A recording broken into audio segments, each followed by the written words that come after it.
संकाशं काश्यपेयं महाद्युतिं तमोरि सर्वपापघ्नं प्रणतोऽस्मि दिवाकरम्।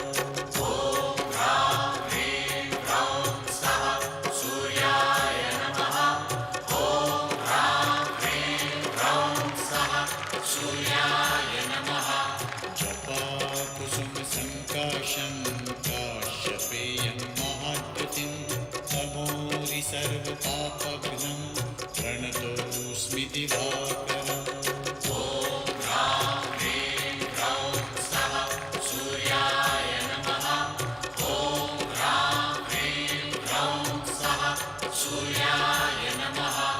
जपाकुसुमसङ्काशं काश्यपेयं महाद्युतिं तमोरि सर्वपापघ्नं प्रणतोऽस्मि दिवाकरम्।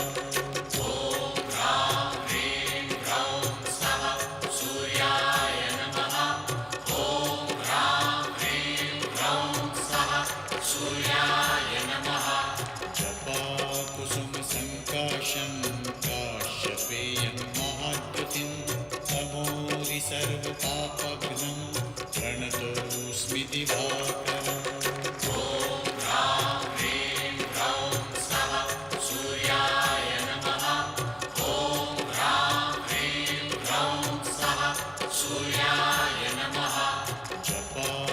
जपाकुसुमसङ्काशं काश्यपेयं महाद्युतिं तमोरि सर्वपापघ्नं प्रणतोऽस्मि दिवाकरम्।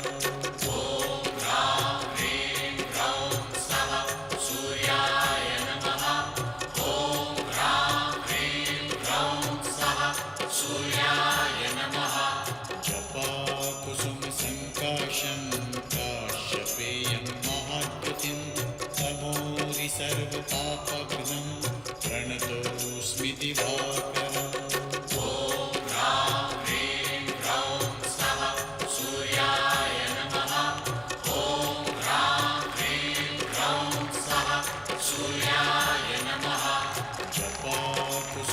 जपाकुसुमसङ्काशं काश्यपेयं महाद्युतिं तमोरि सर्वपापघ्नं प्रणतोऽस्मि दिवाकरम्। जपाकुसुमसङ्काशं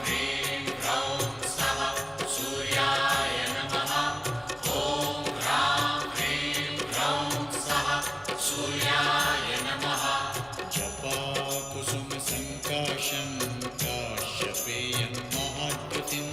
तमोरि सर्वपापघ्नं प्रणतोऽस्मि दिवाकरम्। जपाकुसुमसङ्काशं काश्यपेयं महाद्युतिं तमोरि सर्वपापघ्नं प्रणतोऽस्मि दिवाकरम्।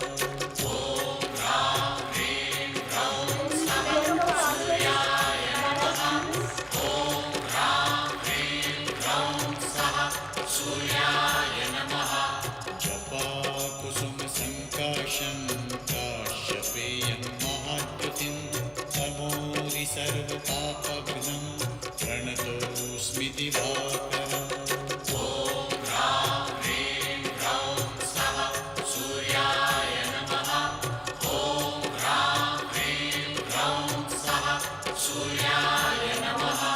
जपाकुसुमसङ्काशं काश्यपेयं महाद्युतिं तमोरि सर्वपापघ्नं प्रणतोऽस्मि दिवाकरम्।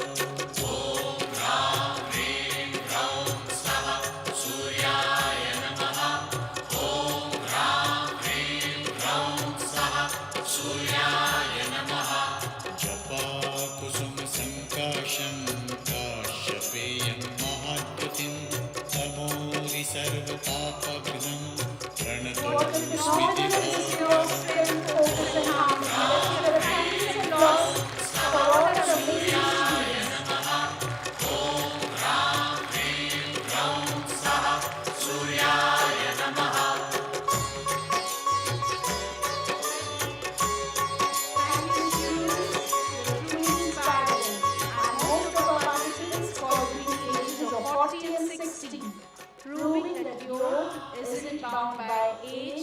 but it is empowered by spirit.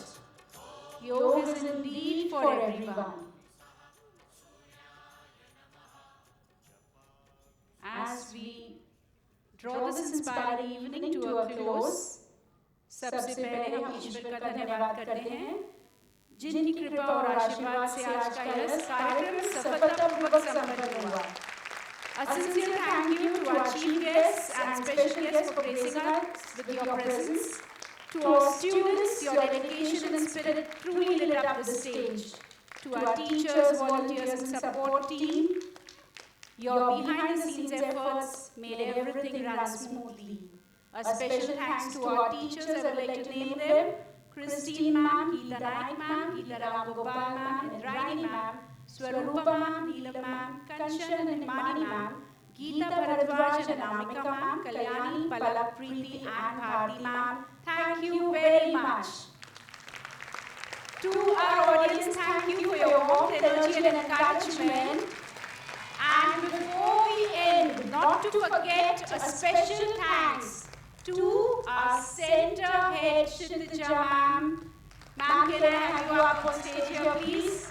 Whose vision, leadership and unwavering dedication continue to guide and inspire us every single day.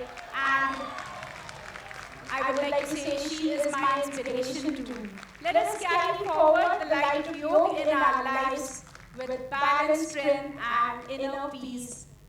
With this, Dhanyavad. Thank you once again. Have a blissful evening ahead. Thank you.